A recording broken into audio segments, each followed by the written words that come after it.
É porque o Espírito Santo não dorme, né? Né, padre? Por mais que os instrumentos, nós, seres humanos, somos tão frágeis, né? Por mais que a gente seja assim, o Espírito Santo sempre vai agindo. Sim. Eu vejo essa questão que a gente tava colocando, né? De fazer o básico para ser extraordinário. Acontece, inclusive, no meio do leigo. Um leigo que tenta viver uma vida com um pouco mais de seriedade, espiritualmente falando, ele é tido como radical. Mas quando a gente vai olhar para ver, o radical mesmo é só você participar dos sacramentos com certa periodicidade, busca fazer umas coisas para manter em estado de graça e abandonar o pecado. Então isso já é tido como radical, né? Sendo que não tem nada de radicalidade nisso, né? Isso aí é o básico do básico. É. Por exemplo, quando alguém olha para um sacerdote que atende a confissão em qualquer horário, que usa a batina, que adora o Santíssimo, que celebra a missa todos os dias e acha que isso é uma vida radical, é porque não conhece a vida dos santos. Pois é. Né?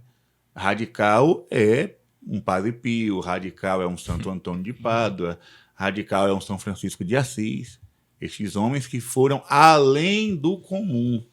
Radicalidade é isso, é você fazer além do que é normal. Por exemplo, eu atendo confissões lá na área pastoral toda quarta e toda sexta, né? E tem um horário determinado. Aí as pessoas que trabalham geralmente vão na quarta-feira à noite, após a missa eu atendo. O que seria extraordinário? Se eu ficasse das 6 da manhã até altas horas da noite confessando. E isso já seria uma radicalidade. Uhum. Mas fora isso, é só a minha obrigação. Uhum. Interessante. Será que a gente não vê com tanta evidência o dor de santidade hoje, justamente porque tem essa percepção que para ser santo tem que ser muito radical e hoje a radicalidade caiu em desuso? Porque assim, o chamado a ser santo ainda ele continua, é o mesmo. Desde quando o homem foi criado, somos chamados a ser santo. Os moldes que fez os santos de antigamente, eles mudaram, não servem mais para hoje? Não, na verdade, o molde da santidade é o próprio Cristo, né? Uhum. E Cristo não muda, Cristo é imutável. Então, para ser santo, tem que se espelhar nele. Para ser santo, tem que viver a vida dele. Como diz São Paulo, já não sou eu quem vive, é Cristo quem vive em mim. Isso é santidade. Uhum. Né? Quando uma pessoa chega ao ponto de dizer que a sua vida já não existe, mas é Cristo que está vivendo nele, aí a santidade começa a florescer. Fora isso, é a vida, é o cotidiano, é o básico, é o normal, e isso não pode ser visto assim. Por exemplo, uma pessoa olhar, eu não gosto quando a pessoa diz, Padre Gabriel, o senhor é um santo. Não sou. Não sou. Pretendo ser, mas não chame o comum de santidade. Porque você está... Vai baixar o nível, né? Você está colocando os santos de verdade num pacote, num bolo assim, né? Que não é para fazer essa mistura, não é para fazer esse tipo de comparação. A gente olha para um Padre Cícero, né? Vou pegar uma figura lá do Nordeste, sim, muito popular, muito conhecida, que já foi declarado recentemente servo de Deus, né? Abriu o processo de beatificação. Um homem que viveu uma vida de martírio. Padre, ele não derramou sangue, mas ele derramou muito suor e lágrima. Um martírio branco, um martírio incruento. Foi muito perseguido, caluniado, ofendido, massacrado, pisoteado e permaneceu fiel na sua fé. Quando que outros, me coloco nesse barco também, né? Com uma dor de cabeça já está murmurando. Pois é. Com um puxão de orelha que o bispo dá, já está querendo, né, fazer acontecer. Não, gente, a santidade é algo a mais. E é esse algo a mais que a gente tem que correr atrás. Sim.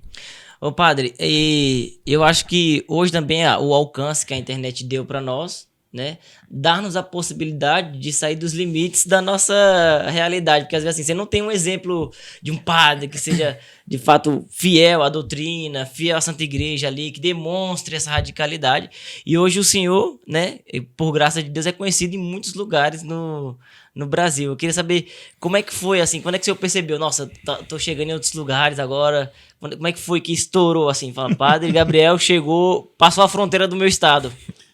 Na verdade, tudo aconteceu de forma muito inesperada, porque assim, eu não tinha canal no YouTube. Uhum. Era uma amiga lá de Cruz das Almas que pegava os vídeos que eu colocava no Facebook, né? Eu fazia algumas transmissões no Facebook, ela baixava aquele vídeo e postava no YouTube dela. E aí a coisa começou a ganhar corpo. E ela dizia, olha, tem gente lá assistindo o seu vídeo, tem gente comentando, tem gente querendo mais, não é? Mas até então eu ficava na minha, porque eu nunca quis essa coisa de publicidade, não é? Não. Eu sempre quis publicar a fé católica. Isso aí eu sempre, desde os tempos do Orkut, eu já tinha essa preocupação, né? É interessante o senhor falando, estava comentando que nem era live na época, né? Não, né? Essa palavra nem existia. Live era transmissão ao vivo, chamava assim, né? Direto ao ponto. Transmissão ao vivo.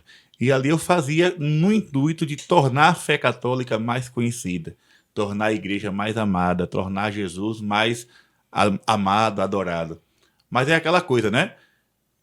Vincularam a minha imagem a esse tipo de catequese, de formação. Olha, tem um seminarista aí que fala a doutrina católica sem medo. E, de fato, naquela época, eu abri a boca, não tinha medo do que... Né? Não tinha preocupação nenhuma. Hoje eu sou mais, como é que eu digo, ponderado, né? Certo. Hoje eu penso 2 vezes antes de falar algo, até para não polemizar, Sim. né? A evangelização não pode ir sempre pelo caminho da polêmica, não. Mas no tempo de seminarista, eu batia de frente mesmo, né? E as pessoas começaram a vincular a minha imagem com esse tipo de publicação. Aí a coisa foi tomando corpo. Um grupo me chamava para fazer uma pregação, outro me chamava para pregar um retiro, e aí a coisa foi, né, crescendo. Mas, para mim, o essencial mesmo é apresentar a fé católica. Se um vai assistir ou 1 milhão, o importante é a mensagem chegar.